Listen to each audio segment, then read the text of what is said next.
There is no such thing as a safe staffing ratio in general practice, and relying on one is one of the biggest risks practices make.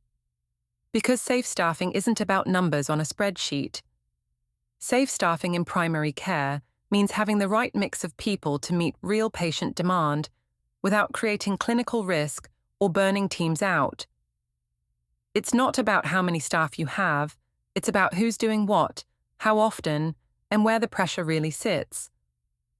Two practices can have the same list size and completely different risk profiles. One might have high deprivation, complex long-term conditions, heavy prescribing workload. Another might be digitally mature with strong care navigation. So, using a fixed staffing ratio gives false reassurance. It hides risk instead of managing it. Here's what this looks like in real life.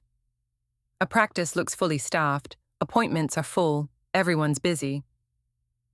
But GPs are drowning in medicine queries. Clinical pharmacists and pharmacy technicians are pulled into admin, and no one owns the prescribing risk properly. On paper, the staffing looks fine. In reality, it's fragile. And when systems are fragile, patient safety depends on individual heroics. That's not a safe place for primary care to be. Safe staffing comes from three things. First, understanding real demand, not just appointments, but prescribing, reviews, documents, and digital workload. Second, matching work to the right roles, GPs focusing on complexity, clinical pharmacists on medicine safety, pharmacy technicians and admin keeping workflow moving. And third, reviewing it regularly, because demand changes, even when headcount doesn't. Most practices aren't unsafe because they're understaffed.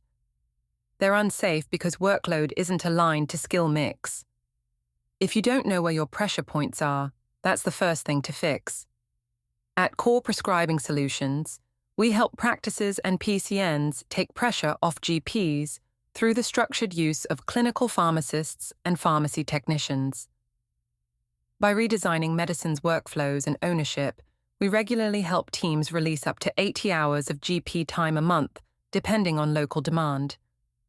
That time goes back into complex care, continuity, and safer clinical decision-making.